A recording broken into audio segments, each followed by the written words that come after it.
अनिल भाई साहब, आप जो है यहाँ पे मॉब लिंचिंग हुई, यहाँ पे कहा जा रहा है कि बाबर की औलादों को लात मार के निकालेंगे। यहाँ पे लगातार घटनाएं हो रही। वहाँ मणिपुर की घटना तो बहुत लंबी चल गई। वहाँ भी पता चला कितनी चर्चों पे जो है, कितने चर्चों को आग लगा दिया गया, कितने लोगों के साथ मारपीट की गई, तमाम चीजें हुई। जो आलोक भाई कह रहे हैं कि एक दो घटना हो गई तो क्यों परेशान हो रहे हैं, वो भी एक बात सही है कि भाई आपके देश में इतनी घटनाएं हो रही है, इससे आपकी सरकार को चिंता है नहीं। और वो सरकार कहती है कि सब सही चल रहा है, सब चंगा सी। और कनाडा में कुछ हल्की फल्की मारपीट हो गई तो बड़ा परेशान हो रहे हैं। आप क्या कहेंगे इस पर?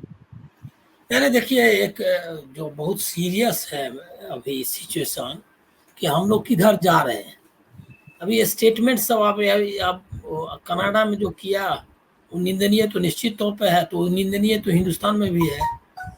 मॉब लिंचिंग की आपने बात की है, और ये जो प्रधानमंत्री और अमित शाह और बाकी लोग जो भाषण दे रहे हैं झारखंड में, जरा सुन लीजिए, या यहाँ योगी आदित्यनाथ जो भाषण दे रहे हैं सब जगह, वो सुन लीजिए तो आपको पता चलेगा। ये छवि की बात कही उन्होंने, बहुत अच्छी बात कही।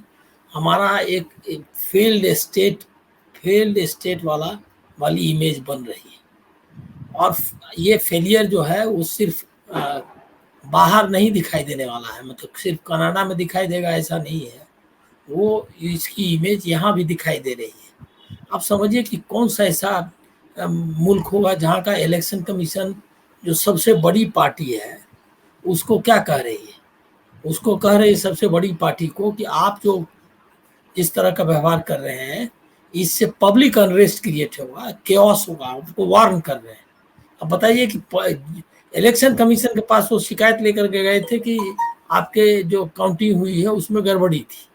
26 रिप्रेजेंटेशन दिया उन्होंने, 26 रिप्रेजेंटेशन का को भेज दिया उन्हीं के पास, जो रिटर्निंग ऑफिसर्स के पास, जो जिनके खिलाफ वो आरोप है उन्हीं को कहा जांच करने के लिए। उसके बाद देखिए ढिठाई की जो सीमा होती है, उन्होंने कहा ये है कि जो पत्र जो लिखा है खड़गे को और जो जवाब डिसमिस करते हुए इस इन शिकायतों को, उसमें उसने लिखा है ये, उसने कहा है क्या कि आप जो है आपकी आदत है शिकायत करने की, और हम जो है ड्यूटी बाउंड है कि जो हमारा returning officers, electoral registration officers और डिस्ट्रिक्ट रिटर्निंग ऑफिसर, उसकी उसका उस वो जो मिल करके एक डिसेंट्रलाइज वर्ड इस्तेमाल कर रहा हूं मैं, विकेंद्रीकृत जो चुनाव प्रक्रिया है, इस स्टैट्यूटरी मतलब संविधान सम्मत या वैधानिक जो भी वैधानिक। कहिए, कानूनी जी। कानूनी जी, कानूनी जो वैधानिक। इलेक्टोरल प्रोसेस उसकी रक्षा करना। वो कह नहीं रहा है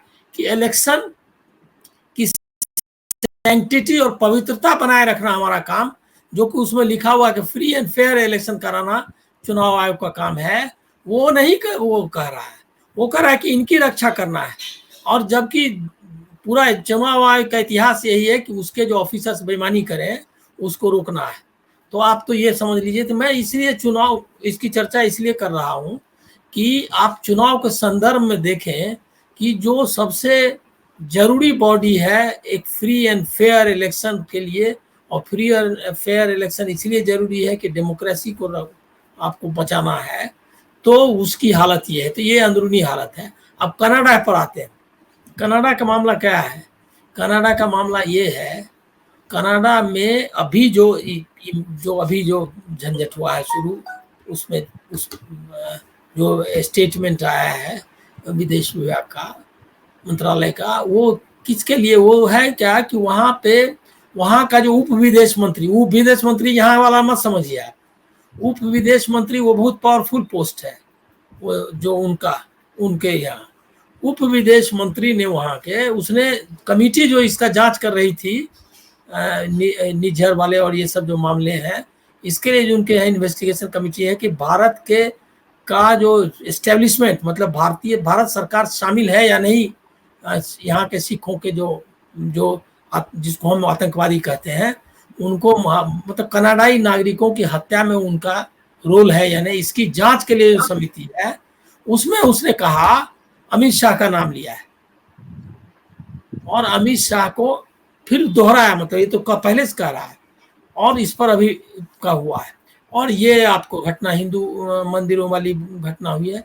आप एक ऐसी इमेज बना रहे हैं, देखिए भारत जब आजाद हुआ था तो इतना कमजोर था, आर्थिक रूप से, सामरिक रूप से कमजोर था, लेकिन इसकी इज्जत जो थी अमेरिका, इंग्लैंड, जहां भी जाते थे, जवाहरलाल नेहरू, रूस, पोलैंड, उसके चित्र आप देख लीजिए और उन लोगों की बातचीत देखिए, और जो नॉन अलाइनमेंट मूवमेंट था उसके लीडर थे, कुछ नहीं था, मतलब हम एक दो पैसा किसी को नहीं दे सकते थे, मतलब यूगोस्लाविया या इजिप्ट के लोग जो जो मार्शल टिटो या कर्नल ये का नासिर या ये लोग जो बने हुए थे, वो लोगों को हम कुछ देने की स्थिति में नहीं थे, लेकिन वो जो है हमारा ना हम कोई खरीदने की स्थिति में थे। ये भी आपको बता दें, ये लोग अब अभी क्या कहते हैं, ये हम चूंकि सबसे बड़ा कंज्यूमर मार्केट है, हम सबसे बड़ा बाजार है, इसीलिए हमारी इज्जत है। अरे मूर्ख, ये नहीं है। आपकी इज्जत, आपकी छवि से आप महात्मा गांधी के देश के थे। आप महात्मा गांधी ने जो वर्ल्ड सिविलाइजेशन है उसको कुछ चीजें बताई। हमारा जो आजादी का आंदोलन है उसने आंखें खोली। पहला कंट्री आजाद हुआ इसके बाद, मतलब वर्ल्ड वार के बाद, वो इंडिया था, उसके लगे लगे कुछ कंट्री हुए, और उसके बाद दूसरों को आजाद होने में बहुत टाइम लिया। इतना ये सब जिस तरह से ये इतिहास बताते हैं वैसा है नहीं। हमारे आजादी के बाद जो अफ्रीका और बाकी के देश आजाद होने में बहुत टाइम लगा, इतना आसानी से नहीं होगा। तो ये हमारी उपलब्धि थी, उस उपलब्धि को धो दिया। अब एक ऐसे मुल्क किया है जहां पर कि मॉब लिंचिंग हो रहा है, जहां पर प्रधानमंत्री सीधे बात कर रहा है कि ये लोग आपकी रोटी छीन लेंगे, ये लोग आपकी बेटी छीन लेंगे। ये अभी झारखंड में भाषण दे रहे थे। मैं वीडियो सुनाता हूँ। हाँ सुनाइए। ये तीनों दल सामाजिक समाज है, ये तीनों दल घुसपैठिया समर्थक है।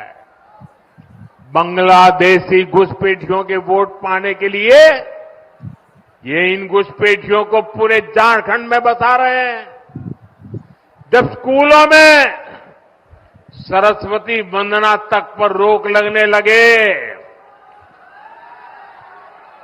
तो पता चलता है कि खतरा कितना बड़ा है। जब तीज त्योहारों में पत्थरबाजी होने लगे, माता दुर्गा को भी रोक दिया जाए, जब कर्फ्यू लगने लगे तो पता चलता है कि स्थिति कितनी खतरनाक है।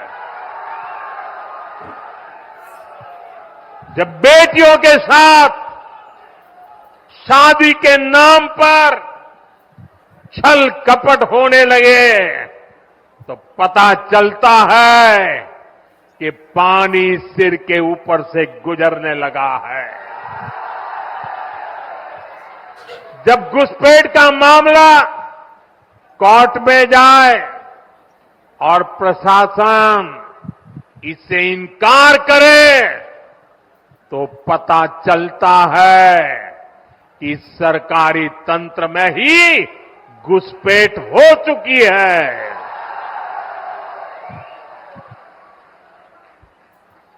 ये आपकी रोटी भी छीन रहे हैं, ये आपकी बेटी भी छीन रहे हैं, और ये आपकी माटी को भी हड़प कर रहे हैं। अगर जेएमएम कांग्रेस, तो ये जो है बेटी रोटी माटी सब कह रहे हैं, और इसी भाषण की बड़ी तारीफ हो रही है दुनिया में कि क्या भाषण दिया। आज तक ऐसा प्रधानमंत्री ने भाषण नहीं दिया। नहीं, अभी आप जरा सुन लीजिए।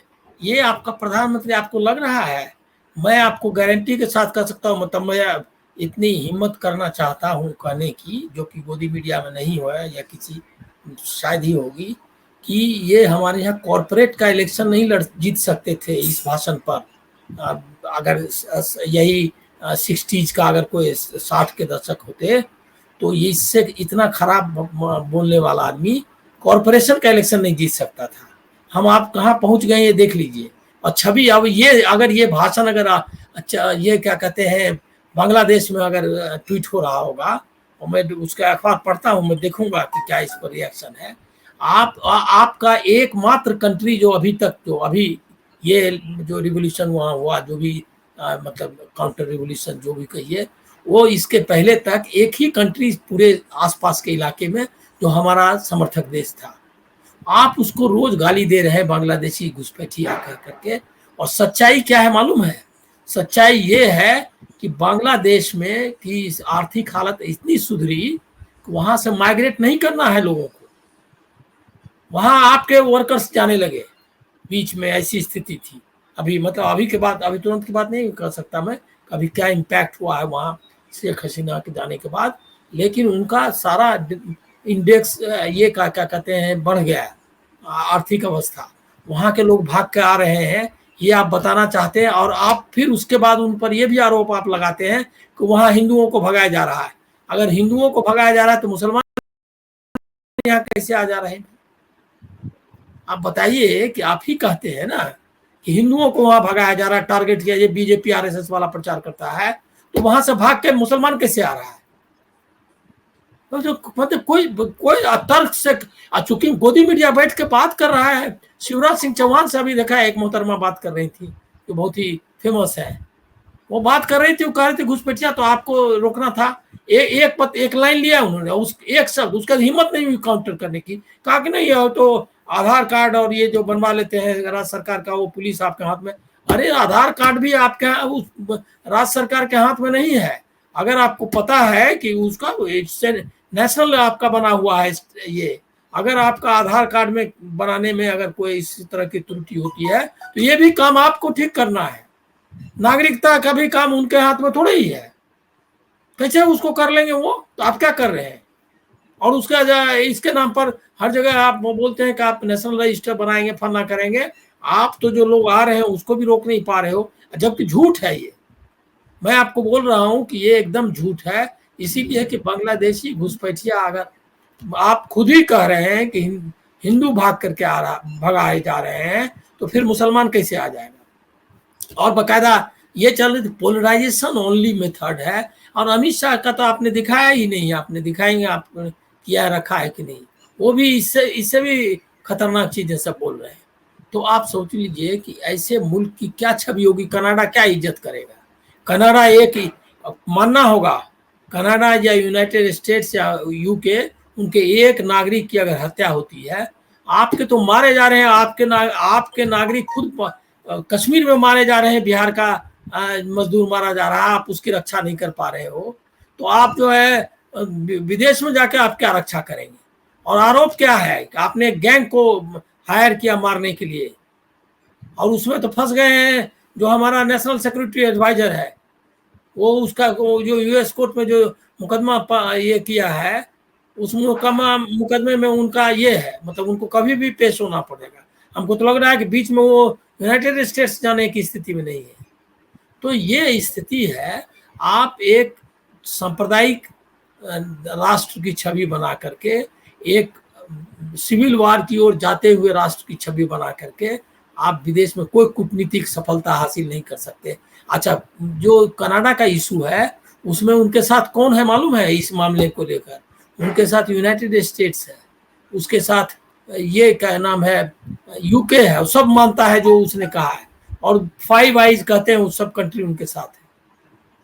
तो वह आप क्या कर पा रहे हैं? और आपने देखा कि जो यहाँ वाला भी रूस और यूक्रेन वाला मामला में, यूक्रेन वाले में करके आए, और अंत में जिस तरह से बैठा हुआ है, मतलब पुतिन के सामने बैठे हुए हैं हमारे नेशनल सिक्योरिटी एडवाइजर, वो बॉडी लैंग्वेज जरा आप देख लीजिए तो आपको पता चलेगा कि आपकी क्या हैसियत है। और अभी डील क्या हुआ चाइना के साथ, कोई भी आदमी समझ सकता है कि जिसके साथ इतना व्यापार का घाटा चल रहा है, और उसके बाद हमारा बार बार जमीन का झगड़ा है, इतना राउंड टॉक्स आप कर क्या रहे थे?